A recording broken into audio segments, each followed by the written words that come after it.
Welcome to question hour. ఇప్పుడంతా తెలంగాణలో election mood నడుస్తోంది. మొన్నటి వరకు గ్రామాల్లో సర్పంచ్ ఎన్నికల కోలాహలం.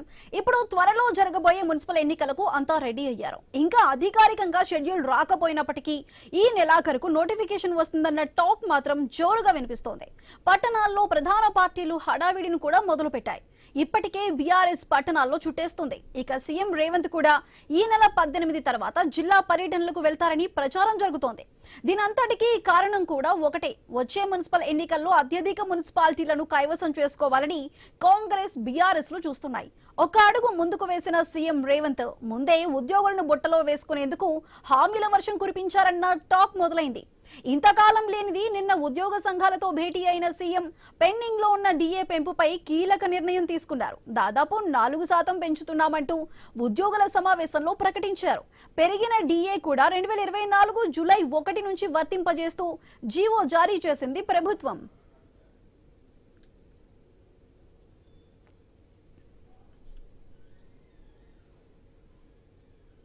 మీ డిఏలలో కూడా 3 డిఏలు ఇచ్చినా ఇవాళ పొద్దున్నే పిలిచి డైరీ ఆవిష్కరణ ఉందంటే తప్పకుండా శ్రీనివాసరావు ఇదేదో పెడతాడు పీఠముడి అని డిఏకి సంతకం పెట్టి ఫైల్ మీద సంతకం పెట్టి శేషాద్రి గారికి ఇచ్చి కనీసం పోతే ఏదన్నా సంతోషకరమైన వార్త ఒక్కటనే చెప్పాలి కదా నేను వాళ్లకు అని పొద్దున్నే సిఎస్ గారిని సీఎం పేషీలని అధికారులను పిలిచి మాట్లాడి మీ డిఏకు సంతకం పెట్టి వచ్చింది. మీకు డైరీ ఆవిష్కరణే అనుకోవచ్చు మీరు, కానీ నాకు ఏదో ఒక్కటైనా కనీసం మీ దగ్గరకు వచ్చేటప్పుడు ఇప్పుడు మనం కుటుంబ సభ్యులు పట్నం పోయో లేకపోతే విదేశాలు పోయో వాపసు వచ్చేటప్పుడు మనం ఎంత శ్రీమంతులు అయినా మాకేమైనా తెచ్చిందా లేదా అని చూస్తుంటాం. అవునా? మీరు కూడా ఎప్పుడైనా క్యాంప్ పని మీద పోతే మీ పిల్లలు ఇంట్లో ఉంటే, మీ పిల్లలు చిన్నోళ్ళు ఉన్నా లేకపోతే మీ మన్వరాలు చిన్నోళ్ళు ఉంటే వాళ్ళకి ఏమైనా ఉండని మీరు చివరికి చాక్లెట్ అన్నది తెచ్చిందా లేదా అని వాళ్ళు చూస్తారు. అవునా? అట్లనే మీ జీతభత్యాలు ఎన్నైనా రాని, మా అన్న వస్తున్నాడు, మా ముఖ్యమంత్రి వస్తున్నాడు అంటే ఏమన్నోడు తెస్తాడు కదా అని మీరు అనుకుంటారు కదా. అందుకే మీ డిఏకి ఇప్పుడే సంతకం పెట్టి ఇక్కడికి వచ్చిన. ప్రభుత్వం అధికారంలోకి వచ్చిన 2 ఏళ్ల తర్వాత ప్రభుత్వ ఉద్యోగుల డిఏ పెంచుతూ తీసుకున్న నిర్ణయం ఎన్నికల హామీనే అంటున్నారు. రాబోయే మున్సిపల్ ఎన్నికల్లో లబ్ధి పొందేందుకే ప్రభుత్వం నుంచి ఈ ప్రకటన వచ్చిందన్న విమర్శలు వస్తున్నాయి. డిఏ పెంచుతామని ప్రకటించిన ప్రభుత్వం గతంలో పెండింగ్ లో ఉన్న బకాయిల విషయాన్ని మాత్రం ప్రస్తావించలేదు. సర్కారు ఉద్దేశం ఏంటో అందరికీ తెలుస్తోందని అంటోంది బీఆర్ఎస్.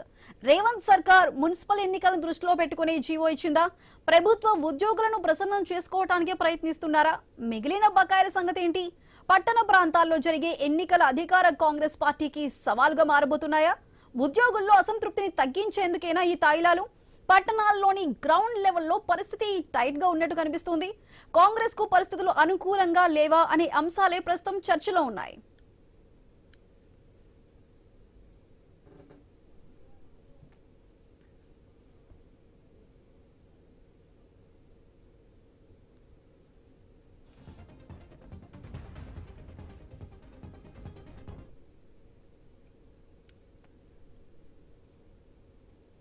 ప్రభుత్వ ఉద్యోగులకు డిఏ 4% పెంచుతూ సీఎం రేవంత్ రెడ్డి ప్రకటన అయితే చేశారు. మరి దీనికి సంబంధించి మనతో పాటు మాట్లాడడానికి టీపీసీసీ కార్యదర్శి పల్లె రామచంద్ర గౌడ్ గారు మనకి అందుబాటులో ఉన్నారు. రామచంద్ర గౌడ్ గారు నమస్కారం అండి. నమస్కారం అండి. నేను టీపీసీసీ రాష్ట్ర అధికార ప్రతినిధి, స్పోక్స్ పర్సన్ అండి. ఓకే అండి, సారీ. రామచంద్ర గారు, ఇప్పుడు మనం చూసుకుంటే సీఎం రేవంత్ ఇచ్చిన ఈ 4% డిఏ పెంపుకి సంబంధించి ఇటు బీఆర్ఎస్ అయితే ఇదంతా కావాలని ఎన్నికల ముందు ఉన్న పన్నాగం ఇదంతా ప్రకటించారంటూ కూడా అంటున్నారు. మరి మీ వెర్షన్ ఎలా ఉంది? మీరేం చెప్తారు? ఎన్నికలకు సంబంధం లేదండి. ఎన్నికలు ఎప్పుడు వచ్చినా కానీ ఈ రోజు కాదు, 2023 నుంచి చూస్తున్నాం. ఏ ఎన్నికలు వచ్చినా కాంగ్రెస్ పార్టీకి, అధికార పార్టీకి అనుకూలంగా ఉంటుంది. నిజానికి న్యాయంగా ఉద్యోగ వర్గాల వారికి ఎప్పుడూ ఇవ్వాల్సింది ఇస్తున్నాం. దాంట్లో ఏదో స్పెషల్ ఇచ్చుడు అనేది లేదు. పాత బకాయిల పూర్తి వాళ్ళకి డిఏలు పెండింగ్ ఉన్నాయి, ఖచ్చితంగా ఇవ్వాల్సింది ఇవ్వాల్సింది. ఇంకోటి మీరు అంటున్నారు పట్టణ ప్రాంతానికి సంబంధించి కాదు, గ్రామీణ వాళ్ళే ఎక్కువ ఉంటారు ఉద్యోగులు. ఆల్రెడీ మనకు గ్రామ పంచాయతీ ఎలక్షన్లు జరిగినాయి. గ్రామ పంచాయతీ ఎలక్షన్లకు సంబంధించిన గ్రామీణ ప్రాంతం వాసులే ఉంటారు. ఇప్పుడు మనకు పట్టణ ప్రాంత వాసులు అంటే హైటెక్ అంటే టెక్నికల్ గా విదేశాలకు అనుకోండి, సాఫ్ట్వేర్ ఉద్యోగులు అనుకోండి, ఇంకేవే రకంగా ప్రైవేట్ ఉద్యోగులు అనుకోండి, ప్రైవేట్ వ్యాపారులు అనుకోండి, దీంట్లో పట్టణ ప్రాంతంలో ఉంటారు. మీరు అన్నట్టు ఉండొచ్చు, కానీ పర్సంటేజ్ లో చూసుకుంటే మాత్రము నాకు తెలిసి నా అభిప్రాయం ప్రకారం 20-30% మాత్రమే ఉద్యోగ వర్గాల వాళ్ళు పట్టణ ప్రాంతాల్లో ఉంటారు. గ్రామీణ ప్రాంతాల్లో 70% అబోవ్ ఉంటారు. దానికి సంబంధించి ఎలక్షన్స్ జరిగింది. దాంట్లో మెజార్టీగా 70% గెలిచిన తర్వాత కూడా వీళ్ళ అధికారం ఉన్నదని అంటే పరిగెత్తే గుర్రానికి అన్ని ఇతర పార్టీ వాళ్ళు వలసలు వస్తున్నారు. ఇప్పటికి కూడా జరుగుతుంది. ఇంకో విషయం మీకు అంటే ఖచ్చితంగా చెప్తున్నాను ఏంటంటే, ఈ రోజు బిఆర్ఎస్ పార్టీ అయినా బీజేపీ అయినా కానీ పట్టణ ప్రాంతంలో వాళ్ళకు క్యాండిడేట్ గా నిలబట్టడానికి కూడా లేని పరిస్థితి. మీరు అంటే గ్రౌండ్ లెవెల్లో తెలుసుకోండి, గ్రౌండ్ లెవెల్లో చూస్తే అలాంటి పరిస్థితి ఉంది. అదే అధికార పార్టీ అయిన కాంగ్రెస్ పార్టీకి సంబంధించి ఒక కార్పొరేటర్ అనుకోండి, ఒక బూత్ కు వారిగా ఒక 5 నుంచి 10 వరకు అంటే మినిమం 5-6 మెంబర్స్ నుంచి 10 మంది పోటీ చేయడానికి అడుగుతున్నారు. వాళ్ళకి ఎవరికి ఇవ్వాలి, అందరు వ్యక్తులు మంచోళ్ళే, అట్లా ఎవరికి ఇవ్వాలి ఎవరికి ఇవ్వద్దు అనే సందిగ్ధంలో ఈ రోజు కాంగ్రెస్ పార్టీ ఉన్నది. అంటే నోటిఫికేషన్ రాకముందే మినిమం గా ఒక బూత్ గా వారిగా ఒక కార్పొరేషన్ వ్యవస్థ అనుకోండి, కార్పొరేటివ్ వ్యవస్థ అనుకోండి, ఒక బూత్ కు సుమారుగా 5 మంది కంటే పోటీ తత్వంగా ఉన్నారు. అదే బీఆర్ఎస్ బీజేపీలో పోటీ చేయడానికి క్యాండిడేట్లు లేరు. నాకు తెలిసిన కాడికి మీరు కూడా అవగాహన ఉంటారు, మీకు కూడా ప్రతి ఒక్కరికి కూడా తెలిసి ఉంటది. ఆ రకంగా ఉన్నది. అంటే ప్రతి ఒక్కరు కూడా అధికార పార్టీ మొగ్గు చూపుతున్నారు. ఇంకా 3 సంవత్సరాలు అధికారంలో ఉంటా అని అధికార పార్టీ ఉండే. ఇంకోటి మీకు కూడా ఓపెన్ గా చెప్తున్నాను, దీంట్లో అంటే మున్సిపల్ ఎలక్షన్ ఎలాంటి రిజల్ట్ వచ్చినా 100% రిజల్ట్ కాంగ్రెస్ కు ఉంటది. ఎలాంటి రిజల్ట్ వచ్చినా కాంగ్రెస్ పార్టీకి మరియు అది ప్రభుత్వానికి ఎలాంటి ఇబ్బంది జరగదు. అది దృష్టిలో ఉంచుకొని మాకు ఎలాంటి ఈ 3 సంవత్సరాలైనా 4 సంవత్సరాలైనా మనకు పనులు జరుగుతాయి. ఇంకోటి ఇంతకు ముందు అంటే వాళ్ళు ఎట్లుంటుండే, అధికారులకు అయినా తర్వాత నాయకులైనా కానీ ప్రజలకు అందుబాటులో లేకుంటుండే. ఒక్కొక్క దగ్గర ఒక నాయకుడు బీఆర్ఎస్ పార్టీకి సంబంధించిన నాయకులు ఎన్నో ఆరోపణలు చేసి ఇప్పటికి కూడా ఎంతో అవినీతి కూపంలో ఉన్నారు. వాళ్ళ గురించి మాట్లాడాల్సిన, ఎందుకంటే గతం గురించి మాట్లాడాల్సిన అవసరం లేదు. ఒక్కొక్క దగ్గర కేసులు పెండింగ్ ఉండి జైలుకు పోయేందుకు రెడీ ఉన్నారు. అది మీరు చెప్పాల్సింది లేదు, పబ్లిక్ దృష్టిలో వస్తున్నది. ప్రతి ప్రాంతంలో కూడా వాళ్ళు చేసిన అవినీతి ఆరోపణలు ఎన్నో ఉన్నాయి.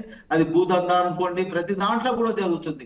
మనం పాతది ఇంకా తవ్వాల్సిన అవసరం లేదు. ఈ రోజు 2023 నుంచి జరిగే ప్రతి ఎలక్షన్ లో కూడా కాంగ్రెస్ పార్టీకి మంచి రిజల్ట్ వస్తుంది. 23లో మంచిగా వచ్చింది, 24లో బాగా వచ్చింది, 25లో బాగా వచ్చింది, 26లో కూడా ఖచ్చితంగా కాంగ్రెస్ పార్టీకి అనుకూలంగా ఉంటది. ఈ 3 సంవత్సరాలు కాదు, భవిష్యత్తు కూడా ఖచ్చితంగా ఉంటది. ఇంకోటి, ఇక్కడ ఒక వర్గానికి కాదు ప్రతి వర్గానికి కూడా న్యాయం చేయాలి. మనం ఇప్పుడు కొన్ని చేయలేకపోతున్నాము, దానికి ఆర్థికంగా ఇబ్బందులుండి కార్యక్రమంలో చేయలేని పరిస్థితులు ఉండవు. భవిష్యత్తులో ఖచ్చితంగా ప్రతి వర్గానికి ప్రతి ఒక ప్రజలకు అనుకూలంగా ఉంటేనే భవిష్యత్తు ప్రభుత్వాలు ఉంటాయండి.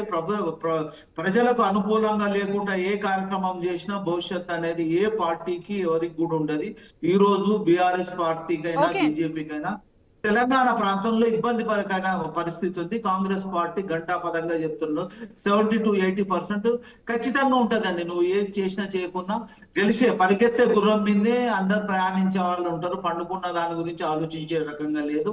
ఇంకా 3 సంవత్సరాలు ప్రభుత్వం ఉంటదనే ఆశతోని ఖచ్చితంగా మేము కూడా అన్ని పనులు కూడా చేయడానికి రెడీ ఉన్నాం. ఖచ్చితంగా చేస్తామని మీ ద్వారా ప్రజలకు నాయకులకు ప్రతి ఒక్కరు కూడా తెలియజేస్తున్నామండి.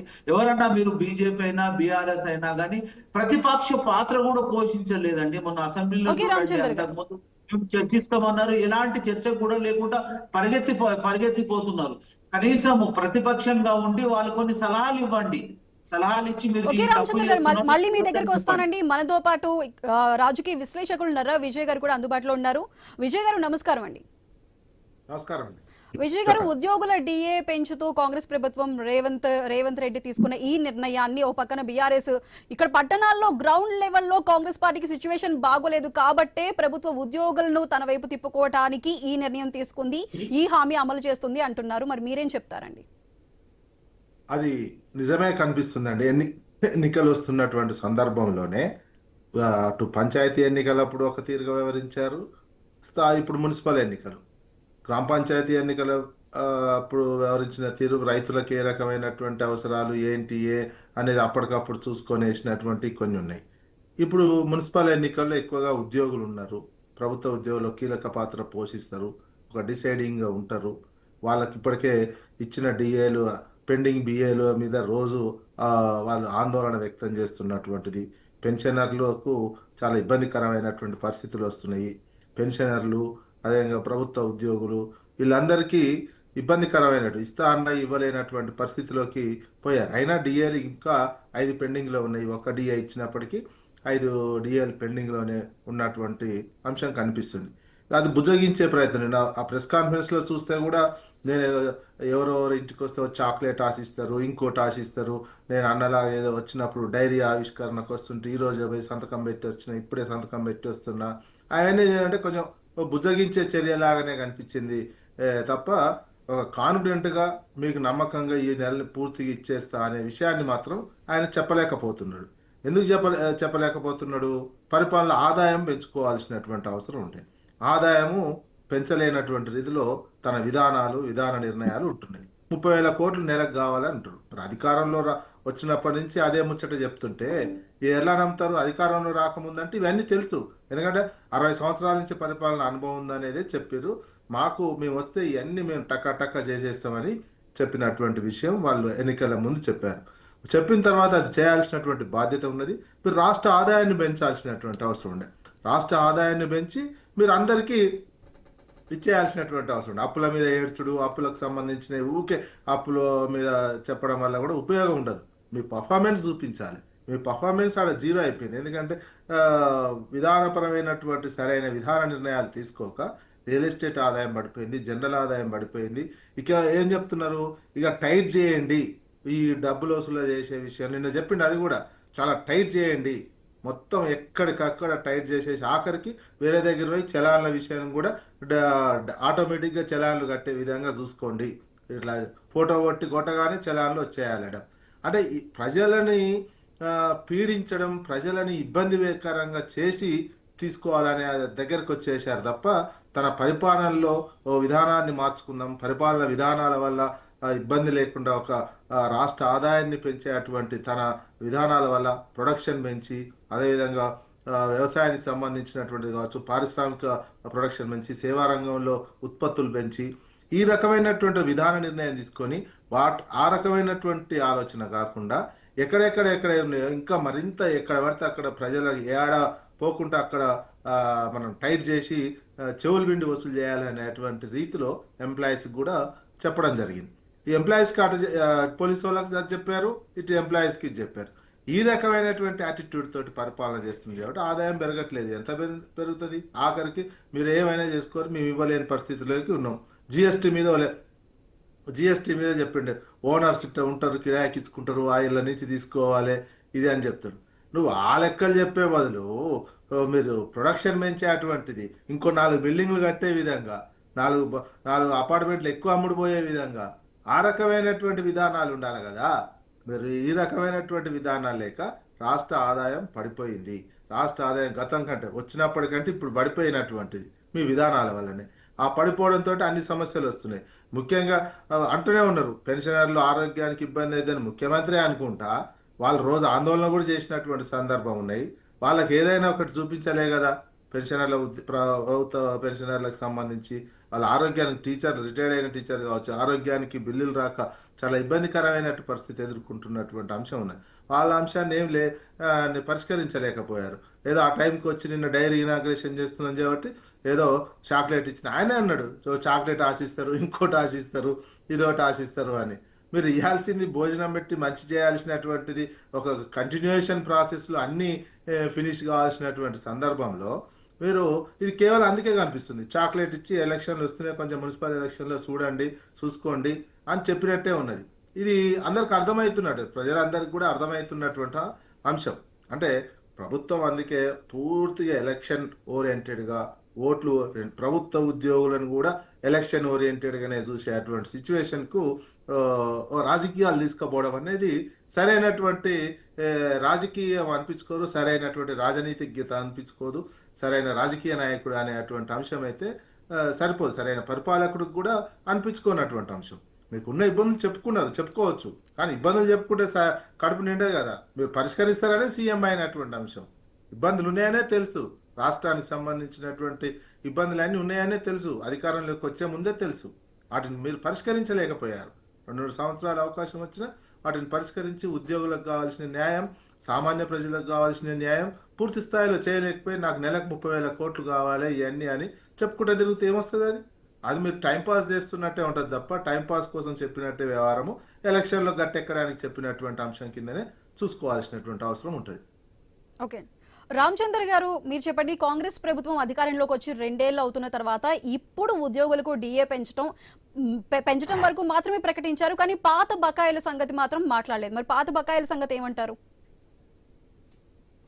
యాక్చువల్ గా ఆర్థికంగా ఇబ్బంది ఉండే అంటే ప్రభుత్వం ఏంటంటే ఆర్థిక అభివృద్ధి పెంచుకొని ఆర్థిక రాబడులు పెంచుకొని పెట్టుబడులు పెంచుకొని అదే రకంగా ప్రజలకు పంచాలనేది ఖచ్చితంగా ఉంది. దాన్ని కూడా పెట్టుబడులకు ఆకర్షణగా ఇప్పుడు కొత్తగా దేశ విదేశాల నుంచి కూడా పెట్టుబడులు వచ్చినాయి. ఆల్రెడీ 1-2 సార్లు కూడా మనకు సుమారుగా గతంలో కంటే పెట్టుబడులకు రావడానికి ప్రయత్నం చేసి లక్షల కోట్ల రూపాయలు రావడానికి ఆస్కారంగా విదేశీ పెట్టుబడులను కూడా తీసుకురావడం జరిగింది. ఎన్నో జరుగుతుంది.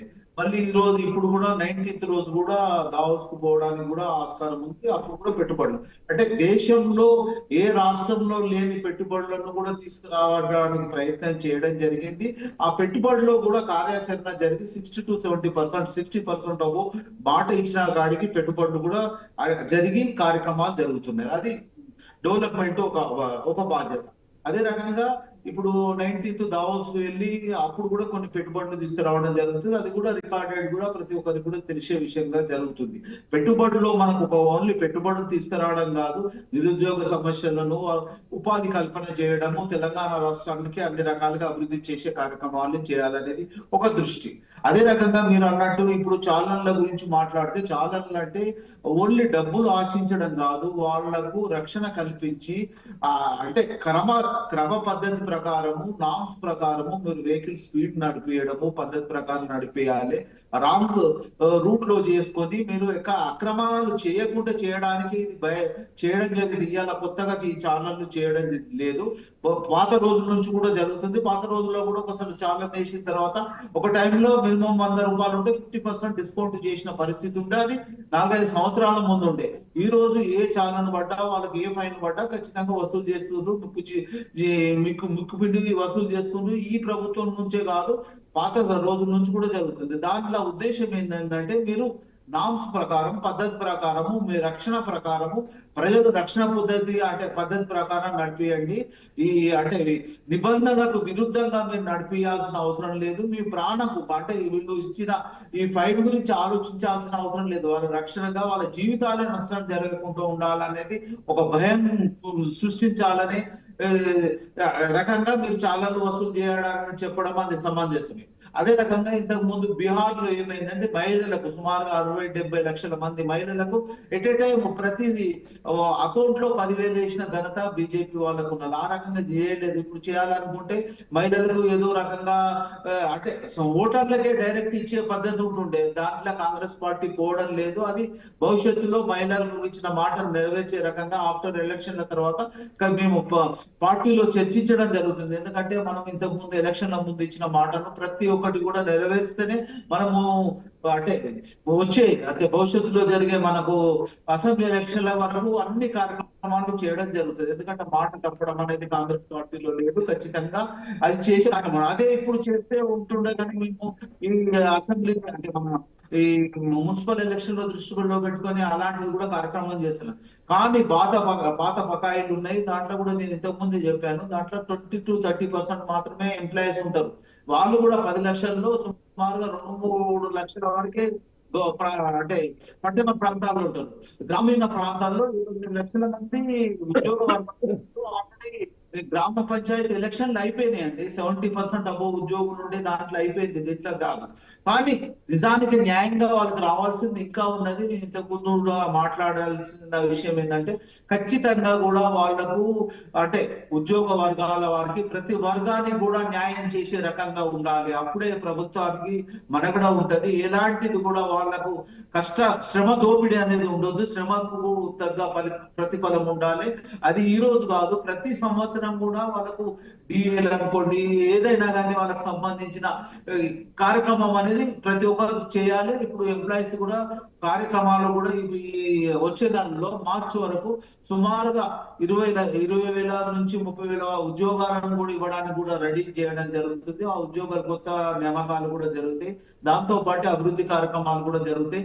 దీంట్లో కూడా ఇప్పటి వరకు మీరు అంటున్నట్టు ఎలాంటి రాబడి తగ్గడం లేదు, పెంచుకునే ప్రయత్నం లేదు. ఖర్చులు పెరుగుతున్నాయి ప్రతి సంవత్సరం 5 to 10%, 10 to 15% పెరుగుతాయి. అంత తగ్గట్టు మనకు రెవెన్యూ పెరుగుతే లేదు అనేది నిజం. ఓన్లీ తెలంగాణ రాష్ట్రంలో లేదు, దేశంలో కాదు ప్రపంచంలో కూడా ఇది ఆర్థిక మాధ్యమంతో ప్రతి దగ్గర ఉన్నది. ఇంకా రియల్ ఎస్టేట్ లో మన దగ్గర ప్రతి ల్యాండ్స్ పెరిగిపోతున్నాయి. సుమారుగా మొన్న జరిగిన హైదరాబాద్ లో జరిగిన 1,70,000 అంటే సుమారుగా 1,70,00,000 ఎకరము అనే రకంగా కూడా పోయినది ఉన్నది. దాంట్లో కూడా లేదండి. ఓన్లీ భూమి తీసుకొచ్చి రియల్ ఎస్టేట్ మాఫియా వాళ్ళు కొంతమంది చేస్తున్న పన్నాగం, కానీ దేంట్లో కూడా ప్రభుత్వం వెనుక వేయడం లేదు. ఉన్న దాంట్లను సరిచేయడం జరుగుతుంది. మీరు ఇట్లా స్కామ్ చేసిండ్రు, ఇట్లా తప్పు చేసిండ్రు అనేది ప్రతిపక్షం వాళ్ళని అడుగుతున్నాము, మేధావులను కూడా అడుగుతున్నాం. మీరు గొంతెత్తి అంటే ప్రతి దగ్గర ఎక్కడ తప్పు జరుగుతుందని ఎత్తి చూపండి, దాన్ని సరిచేసే ప్రయత్నం చేస్తాము. ఇప్పటి వరకు తప్పు జరుగుతలేదు, భవిష్యత్తులో కూడా తప్పు జరగదు. భవిష్యత్తు అనేది ఉంటది. అంటే ఇప్పటికీ నేను కోరుకునేది ఏంటంటే బీఆర్ఎస్ పార్టీ వాళ్ళు అనుకోండి, బీజేపీ వాళ్ళు అనుకోండి, మేధావులు అనుకోండి, మీ సజెషన్లు, మీ అనుభవాలను, మీ జీవితంలో మీరు సాధించిన ప్రతి ఒక్క అనుభవాన్ని ప్రతిదీ రంగడించి మనం ఏ రకంగా అభివృద్ధి చెందితే బాగుంటది. మనం ఎలక్షన్ల వాటికే ఎలక్షన్ టైంలో వాటికే రాజకీయం చూడాలి. ఆఫ్టర్ ఎలక్షన్ల తర్వాత రాజకీయం చూడాల్సిన అవసరం లేదు. ఇక్కడ కూడా మనకు 1,00,00,000 నుంచి 1,20,00,000 మంది ఎలక్షన్స్ అంటే మున్సిపల్ లో జరిగే ఓటర్స్ మాత్రమే ఉంటారు. 3 కోట్ల వరకు ఆల్రెడీ 3 కోట్ల పబ్లిక్ ఆల్రెడీ ఎలక్షన్స్ జరిగింది. దాని గురించి మాట్లాడాల్సిన అవసరం లేదు, ఇబ్బంది పడాల్సిన అవసరం లేదు. 1,00,00,000 నుంచి 1,20,00,000 మంది ఓటర్ల గురించి, ప్రజల గురించి, వాళ్ళకి న్యాయంగా ఏం చెందాలి, ప్రతి ఒక్కరికి కూడా వ్యవసాయానికితో పాటు ఉపాధి కల్పించాలి, అదే రకంగా ఆరోగ్యం మీద ప్రత్యేక శ్రద్ధ చూపించాలి, విద్య పైన కూడా ప్రత్యేక శ్రద్ధ చూపించి మన తెలంగాణ రాష్ట్రము ప్రపంచంలోనే ఆదర్శంగా ఉండడానికి మీరు సలహాలు ఇవ్వండి. ఆ సలహాల్లో ఇలాంటి పొరపాట్లు జరిగితే దాంట్లో ఏదైనా ఇబ్బంది ఉంటే మనం దాని గురించి చర్చిస్తే బాగుంటుందని సందర్భంగా మిమ్మల్ని కోరుకుంటున్నామండి. ఓకే రామచంద్ర గారు, విజయ్ గారు, ఇప్పుడు మీరు చెప్పినట్టు భోజనం పెట్టాల్సిన వాళ్ళకి చాక్లెట్లతోనే సరిపెడుతున్నారన్నారు. ఈ చాక్లెట్ తాయిలాలు ఉద్యోగుల్లో ఉన్న అసంతృప్తిని తొలగించే అవకాశం ఎంతవరకు ఉంటుంది? ఇప్పుడు ఈ ఎన్నికల్లో ఇప్పుడు పెంచిన ఈ డిఏ కానీ లేదంటే ప్రభుత్వ ఉద్యోగులకి సంబంధించి సపోర్ట్ కానీ ఎంతవరకు ఉండే అవకాశం ఉంది? ఇంపాక్ట్ ఏ విధంగా ఉండబోతుంది? ప్రభుత్వ ఉద్యోగులు అసంతృప్తితో ఉంటారండి. ఎందుకంటే బకాయిలు ఇప్పుడు ఇది ఒక్క డిఏ ఇచ్చినా ఇంకా 5 బకాయిలు ఉన్నాయి. మొత్తం ఇప్పుడు ఇవ్వాల్సిన దాంతో 6 తోటి 5 అయినాయి. ఏ రాష్ట్రంలో కూడా గుజరాత్లో 1 డిఏనే బాకీ ఉంది, బీహార్లో 2 ఉన్నాయి. అన్నిట్లలో 1, 2, 3 ఇతర రాష్ట్రాలలో డిఏలు అన్ని బాకీలే ఉన్నాయి. ఆల్రెడీ నిన్న అంటూనే ఉన్నారు అందరు పిఆర్సీకి సంబంధించినటువంటి ఇట్లా డిఏ ఇట్లా రావడంతో ఎంప్లాయీస్ ఉపాధ్యాయ ఉద్యోగ సంఘాలకు సంబంధించినటువంటి అనేక మంది అసంతృప్తి వ్యక్తం చేస్తున్నారు. ఇట్లా అనుకుంటే ఇట్లా అయిపోయింది, మోసం చేసినట్టే తెలుస్తున్నది, ఈ రకమైనటువంటి పద్ధతి మంచిది కాదు, మీరు ఏం చెప్పారు, ఏం చేస్తున్నారు, ఇంత అన్యాయం చేస్తారా ఉద్యోగులకు అనే విషయాన్ని, ఎందుకు వాళ్ళకి రావాల్సినటువంటి బకాయిలను ఇస్తా అని చెప్పారు. ఎలక్షన్ ముందు మీరు మేజర్ అప్పుడు ఎంప్లాయీస్ అందరు కూడా కాలికి బల్పం కట్టుకొని సపోర్ట్ చేసినటువంటి సిచ్యువేషన్ ఉంది. మాకు ఈయనది వస్తే మొత్తం ఇచ్చేస్తారని చెప్పి ఆ నమ్మకంతో ఆరబెట్టి ఇవ్వకపోయా, మళ్ళీ ఇంకోటి పెన్షనర్లకు ఇబ్బందులు పెడుతుండే వాళ్ళు ధర్నాలు చేసిరి, ఒకటి ఏఎన్జిఓలు స్థలాల విషయం కాడ ఇంకో కాడ ధర్నాలు చేస్తుండే. మొత్తం అందరినీ వాళ్ళని మానసికంగా ఆర్థికంగా ఇవన్నీ ఇబ్బంది పెట్టిన తర్వాత వాళ్ళు ఇప్పుడు ఏదో గ్రూప్ 1 ఉద్యోగులకు సంబంధించి డైరీ ఇనాగ్రేషన్లో ఏదో ఆ మాట చెప్పగానే వాళ్ళు ఎందుకు సాటిస్ఫాక్షన్ ఉంటారండి? వాళ్ళు పూర్తి స్థాయిలో ఎన్నికల సమయంలో మొత్తం కసికొద్ది పని చేసినటువంటి సిచ్యువేషన్ ఉండే. అటువంటి సందర్భాల్లో మోసం చేసినటువంటి సిచ్యువేషన్, నువ్వు అప్పుల పేరు చెప్పి నీకు అవన్నీ తెలుసు, అప్పులు ఉన్నాయని తెలుసు, ఇవన్నీ తెలుసు, నేను ఆదాయం పెంచిస్తాం, మేము ఆదాయం మా పరిపాలన 60 సంవత్సరాల అనుభవం ఉన్నది, మేము డబుల్ ఆదాయం చేస్తాం, చేసి ఇవన్నీ మొత్తం ఏం లేకుండా తీసేస్తాం అని చెప్పి చివరికి వచ్చి లంక బిందెలు ఉన్నాయి అనుకున్న సెక్రటేరియట్లో లంక బిందెలు లేవని చెప్పిన తర్వాత ఉద్యోగులకు తెలియదా? ఉద్యోగులకు కూడా తెలుసు ఆ ఆర్థిక పరిస్థితి, ఇదంతా తెలుసు. తెలిసినాకనే ఈయన వచ్చి ఏం చేస్తారు అనేది, కాంట్రాక్టర్ల కన్నా ఆపి మాకేమన్నా ఇస్తారేమని. కాంట్రాక్టర్లకు 1,000 కోట్లు తెచ్చిన అప్పులు అడుగుతున్నారు వాళ్ళు కూడా. మీరు 40,000 కోట్ల అప్పులు తెచ్చినాం, ఇన్ని 1,000 కోట్లు, ఇన్ని లక్షల కోట్ల అప్పులు తెచ్చినాం, మాకేమి ఇచ్చిర్రు అందులో అని ఉద్యోగులు అడుగుతానే అటువంటి సిచ్యువేషన్ నిన్న అయిపోయిన తర్వాత మీరు తెచ్చిన అప్పులు వాళ్ళ బిల్లులు, కాంట్రాక్టర్ల బిల్లులు, వాళ్ళ మంత్రులకు సంబంధించినటువంటి బిల్లులు, కాంట్రాక్టర్లు ఏమంటే లక్షల కోట్లు, వందల కోట్లు, వేల కోట్లు ఇచ్చుకున్నారు. మా ఎంప్లాయీస్కు, ఉద్యోగులకు మేము ఇంత నమ్మకంతో ఎన్నికల్లో పాత ప్రభుత్వాన్ని ఓడించినాము, మేము అనేక రకాలుగా పనిచేసి మీరు తెచ్చిపెట్టుకుంటే మమ్మల్ని ఈ రకంగా మోసం చేస్తున్నారు అనే అంశాన్ని లేవనెత్తుతున్నారు. ఈ అంశం మరిగా ఎన్నికల వరకు పోతే వాళ్ళు ఎట్లుంటారో అక్కడ మున్సిపల్ ఎన్నికల్లో ఏ రకమైనటువంటి ప్రభావం చూపిస్తారో చూడాలి. కానీ వాళ్ళైతే తీవ్ర అసంతృప్తితో ఉన్నారు. అన్యాయం జరిగిందనే భావిస్తున్నారు. అన్యాయం కూడా చేసిండు. ఇప్పుడు చెప్పింది ఒకటి, చేసింది ఒకటే కదా. అందరిని అన్ని వర్గాలను మాయమాటలు చెప్పి మోసం చేసిండు అనే వాదన మాత్రం బలంగా ప్రజల్లో వచ్చేస్తుంది.